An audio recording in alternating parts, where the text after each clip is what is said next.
The chamber of the war chiefs rang with laughter that carried the weight of centuries of conquest. Voices that had ordered fleets to burn worlds now amused themselves with grainy footage projected on the walls. They watched humans, smaller than most galactic species, struggling in the chaos of their ancient wars. Lines of men with crude rifles choking in smoke. Cavalry crashing into each other with iron weapons. Explosions from machines too primitive for the Council to even consider dangerous. To the war chiefs, it was theater, a comedy of errors performed by creatures too fragile to matter. A reptilian chief, scales shimmering with the scars of 100 campaigns, clacked his jaws. This is their history? Endless tribal feuds? Slaughter without strategy? They are not warriors. They are animals fighting over scraps. His tail lashed the stone floor as the others roared in agreement.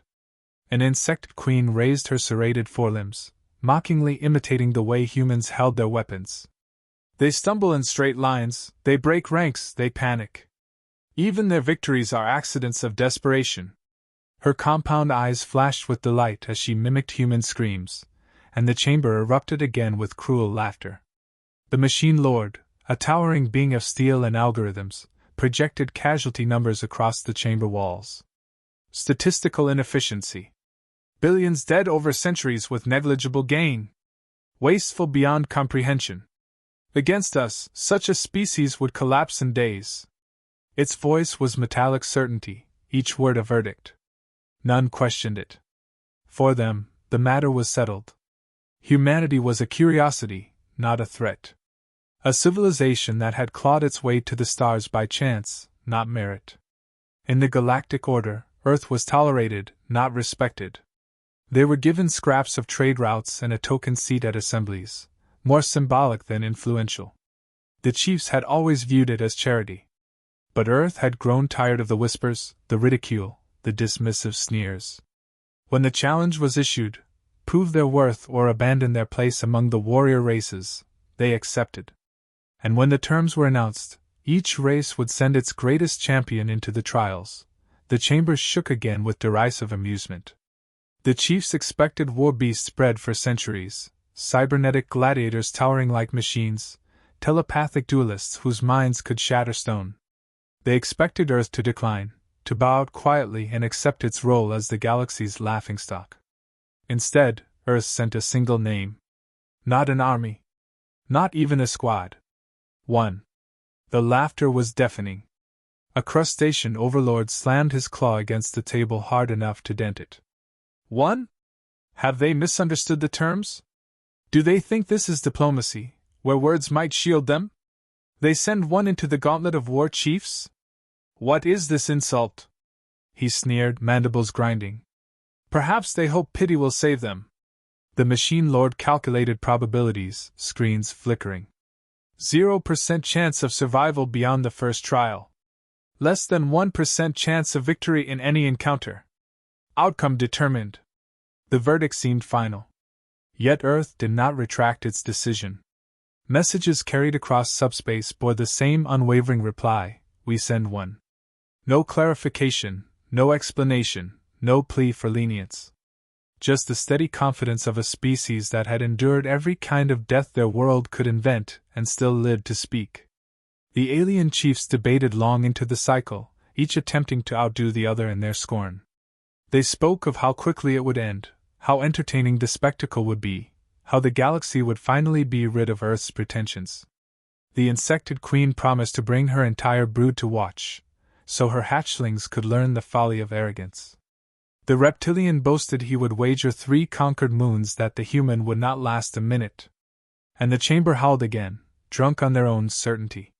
They did not understand. Not yet. To them, war was honor, tradition, ritual. It was measured in trophies, recorded in songs, sanctified by rules. They could not imagine a history where survival itself was the only rule. They had forgotten what it meant to fight without assurance of victory. To struggle with nothing but cunning and desperation as allies. To be shaped by a world that demanded violence from the beginning. They saw weakness where, in truth, something else had been forged. When the declaration was read aloud, Earth will send its deadliest one-man unit, The chiefs laughed so hard the chamber shook. But laughter was easy when danger was still abstract. Laughter cost nothing before the first blood was shed. And in their scorn, they failed to notice the silence of Urasanva, who did not smile, did not argue, did not react to their mockery. Silence was its own warning, though none recognized it. Not yet. The station that housed the gauntlet was ancient, built before most species recorded time. It was a fortress suspended in the black, carved from a drifting asteroid and ringed with weaponry. It was where champions proved themselves against each other, and where reputations were made. Every chamber vibrated with anticipation as news spread. Earth had sent only one. Crowds gathered not out of respect but for spectacle, eager to witness humiliation. When the human shuttle docked, there was no procession, no honor guard, no display of banners. A single figure stepped onto the deck. No fanfare. No augmentations that glowed with alien technology. No towering frame engineered for intimidation. The war chiefs leaned forward, their expressions openly amused. This was their opponent? Flesh and bone, unarmored, unadorned. Not even the ceremonial markings of warriors who lived for glory. He moved without flourish, every motion deliberate, carrying only the weight of himself. Alien murmurs filled the chamber. A scaled officer hissed to his neighbor. "Where is his exosuit?" Another sneered. "No cybernetics. Not even visible implants. He comes bare." Laughter rippled through the assembly. "Perhaps his weapon will impress us." Yet no weapon was visible beyond the simplest of gear. The disappointment was almost comical to them. To their eyes, this was not a warrior but a civilian who had wandered into an arena by mistake. Urasanva, standing alone among the delegation platforms, gave the answer before the chiefs could demand explanation. His voice was steady, without theatrics. "He requires nothing more." The words were met with jeers and mocking applause. To most species, strength was measured in the augmentation of the body, the amplification of instincts, the harnessing of machines. But Earth had chosen to strip it all away and present only a human as he was. It was interpreted as arrogance. In truth, it was precision. The chiefs saw only the surface. They could not understand what shaped the figure standing before them. Behind the quiet movements lay a history written in fire. Humanity had survived predators with nothing but sharpened stone. They had endured winters that scoured half the species from existence. They had fought each other with iron and fire for reasons that baffled outsiders: borders, honor, vengeance, belief. Every tool of death they created was tested not on foreign enemies but on themselves. Where others had evolved through ritual combat or controlled arenas, humans had evolved through endless wars without rules. The war chiefs had studied human records, but only with detached amusement. They saw armies marching into slaughter and assumed incompetence. They never saw what lay beneath: the ability to adapt mid-battle, to improvise under chaos, to turn failure into strategy. No other species celebrated guerrillas who struck from the shadows or soldiers who refused to die even when defeat was certain. To humans, there was no shame in desperation. There was only survival. The figure that stood before them embodied that history. Faceless by choice, not hidden by masks but unremarkable in every visible way. He did not posture because he had no need. His stillness was not weakness but a weapon in itself, a silence sharper than the roars of alien gladiators. He did not enter the gauntlet to be admired. He entered to end whatever stood in his path. The alien war chiefs prepared the opening trial, still convinced of an easy display. They had designed it for entertainment, not challenge, expecting the human to provide a brief distraction before his swift destruction. Across the arena, alien champions laughed and sharpened their weapons, preparing to show the galaxy what became of pretenders. The crowd roared, thousands of voices unified in expectation of spectacle. But the human neither acknowledged them nor showed fear. He did not bow to his opponent, did not salute the chiefs, did not even glance at the jeering crowds. His focus was absolute, as though none of it mattered. To him, there was only the task. The rest was noise. That indifference unsettled some of the younger warriors watching, though they did not yet know why. Whispers began to circulate. He stands as though he has done this before. Another hissed. No, he stands as though it means nothing. The chiefs silenced the chamber, confident the spectacle would begin with swift human blood. But Earth's envoy, watching with folded hands, knew the truth. The man in the arena was not extraordinary among his people. He was only sharpened by the same endless fire that had forged millions like him. That was the meaning behind Earth's choice. The galaxy expected augmentation. Earth sent experience. The galaxy expected spectacle. Earth sent inevitability. And in that inevitability lay the first seed of fear, though the chiefs could not yet see it. The gauntlet began with ceremony, but the human treated it as nothing more than the next moment to endure. The first challenger strode forward, a champion bred for combat, armored with plates grown into his flesh, wielding a weapon designed to split stone. He towered over his opponent, certain of swift triumph. The crowd cheered as he advanced with the confidence of countless victories. The human moved only when necessary, sidestepping blows with precision, answering with strikes not designed for show but for effect. A twist at the knee, a sudden strike at the throat, a movement so abrupt it bypassed armor and training alike. The alien crashed to the ground, choking, stunned at how quickly certainty dissolved. Before the crowd understood, the match was over. Silence replaced laughter.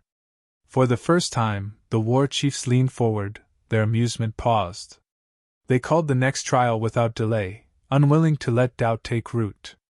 This time, a pair of duelists entered, specialists in speed, their movements a blur, their blades vibrating with energy fields. The human did not attempt to match speed with speed. He let them come, studying rhythm, learning patterns. Then, with a timing that defied expectation, he stepped inside the arcs of their strikes. His hands moved once, twice, each motion brutal and simple. Both duelists fell, their weapons clattering uselessly on the floor. The precision was unnerving. Where others performed for glory, the human dismantled opponents as though they were obstacles in his path. Unease spread among the audience. What had been promised as spectacle was becoming something else. They had expected struggle, perhaps a brief moment of defiance before defeat. Instead, they were witnessing victory without hesitation, as though the human were not fighting for honor but eliminating threats with the inevitability of a predator. The chiefs exchanged glances, unwilling to voice their doubts. They commanded the third trial to begin. A swarm was released, dozens of warriors bred for group tactics, claws and blades flashing in unison. The arena filled with sound, a tide of bodies converging to overwhelm the lone figure. At first, it seemed impossible. Numbers alone should have crushed him. But the human shifted through the chaos, never standing still, never giving them the chance to surround. He struck with anything available, an enemy's weapon turned against them, terrain exploited without pause, movement that seemed less like a duel and more like survival refined into art. The swarm fell piece by piece, confusion breaking coordination, fear spreading among those who should have been united. The crowd that had once jeered now watched in silence broken only by the sounds of defeat. The human did not roar in triumph, did not celebrate. He simply stood among the fallen, breathing steady, eyes cold. That absence of performance was more unnerving than the violence itself. It became clear he had not come for spectacle. He had come for conclusion. The chiefs whispered among themselves, their certainty beginning to erode. They had seen ferocity before, but always bound by the codes of combat, always shaped by ritual. What they witnessed now was different. It was warfare without pageantry, stripped to its essence, executed by someone who had long since discarded illusion. They began to recognize that the human did not fight for recognition, nor even for victory. He fought as though every movement was survival, as though every breath depended on ending the enemy before him. The next challenger hesitated before entering, a hesitation that did not go unnoticed by the audience. Warriors bred never to doubt now felt the weight of uncertainty. That hesitation was itself a wound inflicted without a strike. The chiefs debated whether to continue the trials, their pride battling their growing unease. To stop would admit fear, but to continue risked further humiliation. Pride won, and another opponent stepped forward, larger and stronger than the rest, armed with weapons designed to crush armor. The human did not hesitate. He moved inside the giant's reach, striking with speed and force that defied proportion, exploiting weaknesses invisible to the untrained eye. The giant fell harder than all who came before. The chamber that once rang with laughter was now filled with silence heavier than any cheer. The war chief stared at the lone figure who stood calm amid the wreckage of their champions. He had not spoken a word, yet he had communicated more than any boast could carry. They had wanted a spectacle of humiliation.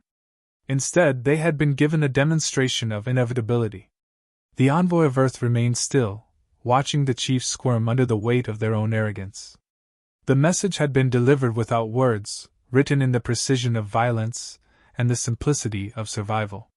What the galaxy dismissed as weakness had revealed itself as something else entirely. And though the trials were not yet finished, every chief present now understood a truth they had refused to consider.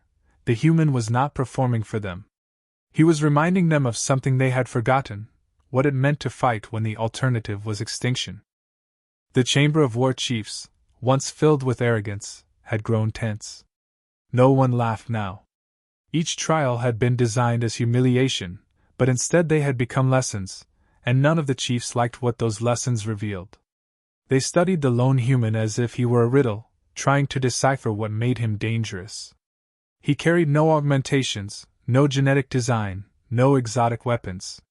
He was only flesh and bone, yet he had done what none of their champions expected. He made victory look inevitable. Whispers grew sharper, questions slipping into the cracks of certainty. One asked if he was unique, a prodigy bred in secret laboratories. Another suggested he might be a rare mutation, a freak occurrence never to be repeated. But Earth's envoy finally broke his silence, his words falling with the weight of certainty. You are not witnessing an exception. You are witnessing an example. Confusion rippled through the assembly. The envoy continued, voice calm, unflinching. He is one of many. His strength is not his alone, but the inheritance of a world that forced every generation to survive the impossible. You mock our history because you see chaos, but what you call chaos we call refinement. Every war, every plague, every famine, every disaster carved resilience into us. What you see here is the result of unrelenting trial, repeated across millennia. The chiefs did not want to accept it, but memory gnawed at them. They recalled the records they had mocked, armies fighting with crude tools, nations tearing themselves apart, civilizations rebuilding from ashes. They had thought it weakness to war endlessly among themselves. Now they began to understand. It was not weakness but training without pause. Other species fought external enemies, united in purpose, guided by tradition. Humanity fought itself, endlessly, unpredictably. And in that endless crucible, adaptation became instinct. The insected queen, her voice tinged with disbelief, rasped. But they waste themselves. The numbers are catastrophic. Entire populations destroyed in their wars. The envoy's reply was sharper. And still we endure. No matter what consumes us, something always survives to rebuild. That is our nature. We do not vanish. We adapt, we overcome, we return. Even in defeat, we remain. The machine lord projected calculations across the chamber, its processors straining to quantify the concept. Survival rates, probability trees, extinction events. The data contradicted its assumptions. According to logic, humanity should not exist. Statistically, they should have perished long ago. Yet here they were, sending one soldier into the gauntlet of war chiefs, and watching him tear through opponents bred for perfection. Numbers could not account for what they faced. Another chief, armored in crimson chitin, spat with disdain, though his voice wavered. Perhaps this one was chosen because he is devoid of fear. Perhaps he is defective, unable to recognize death. The envoy shook his head. He knows death better than you ever will. He has seen it, breathed it, carried it. He does not lack fear. He has learned to move through it. The weight of those words pressed on the chamber. Aliens bred for ritual combat fought with glory as their goal. Defeat was shame, death was honor. But this human embodied something alien to them, fighting not for glory, not for recognition, but because survival demanded it. That kind of drive was unfamiliar to species who had long outgrown desperation. They lived in abundance, secure in dominance. Humanity never had that luxury. The chief's pride resisted the revelation, but doubt had rooted itself. If this warrior was not singular, if he was merely representative, then humanity's potential was far greater than they had believed. They had mistaken their brutality for incompetence, their chaos for weakness. In truth, it had been preparation. The envoy's voice carried one final truth. You asked for proof of our worth. You will have it, but understand this: our strength is not in one man, nor in one battle. Our strength is in the fact that no matter how many times we are broken, we rise again. He fights as he does because he carries every ancestor who refused to die. He is not alone, even standing here by himself. The human remained silent, his stillness a confirmation more powerful than words. The chiefs looked at him differently now. Not as a curiosity, not as prey, but as a reflection of something they had forgotten, what it meant to be forged by necessity rather than luxury. For the first time, some of them felt the edge of fear. The gauntlet should have ended, but pride is a harder enemy to kill than flesh. The chiefs could not accept silence as the final note. One among them, the oldest reptilian warlord, scarred from centuries of campaigns, rose to his feet. His voice cut through the tension. I will not allow this display to define us. If Earth's champion is to be called a warrior, let him face me. Not a proxy, not a bred gladiator, but a chief of war. The chamber murmured approval, though beneath the sound was unease. The others hoped the duel would restore dignity, even as doubt hollowed their certainty. The human did not react. No sign of hesitation, no shift in stance. To him, it was not challenge but continuation. When the warlord advanced, the crowd leaned forward, desperate to believe that pride could restore what arrogance had lost. The reptilian chief moved with the experience of ages, his strikes heavy, precise, guided by tradition refined over countless battles. Yet tradition is not the same as necessity. The human did not meet strength with strength. He closed distance, exploited angles, moved as though he had studied this opponent his entire life. The clash ended faster than any had expected. The warlord lay defeated, his pride broken alongside his body. The silence that followed was not disbelief but recognition. The other chiefs no longer laughed, no longer mocked. What they saw was undeniable. One after another, their finest had been dismantled. Now even their leader had fallen. And the human stood without celebration, as unshaken as he had been at the start. He did not roar in triumph or demand acknowledgement. He simply endured, as if victory itself meant nothing more than surviving another moment. The envoy of Earth spoke into the silence, his words neither boastful nor cruel. You wished to test us. You wanted to measure our worth. You have seen the answer. One was enough. The chiefs shifted uncomfortably. They had expected to expose weakness, but instead they had exposed their own blindness. The envoy's calm voice carried weight heavier than any weapon. Do not mistake him for an anomaly. He is one of many. We sent him because you mocked us. We sent one because you believed numbers defined strength. Now you understand why one was enough. No one dared argue. The chamber, built to echo with laughter and triumph, now echoed only with silence. The chiefs who had once derided humanity now sat in uneasy stillness, staring at the faceless figure who represented the truth they had denied. They had always thought of humanity as fragile, but fragility had been their greatest misunderstanding. Fragility meant breakable, but what they had seen was unbreakable. They had mistaken scars for weakness, when in truth scars were proof of survival. They had confused brutality for chaos, when it was simply the discipline of necessity. The reptilian warlord, carried away by medics, left behind a lesson heavier than his fall. Strength built on pride could be shattered. Strength built on survival could not. The chiefs understood now why the human showed no glory, no flourish. Glory was for those who needed witnesses. Survival required none. It existed with or without applause. The crowd dispersed in silence, not daring to cheer or jeer. What they had witnessed was not spectacle but inevitability.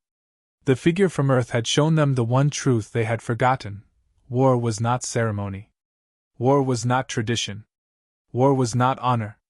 War was survival, and in survival, humanity had no equal.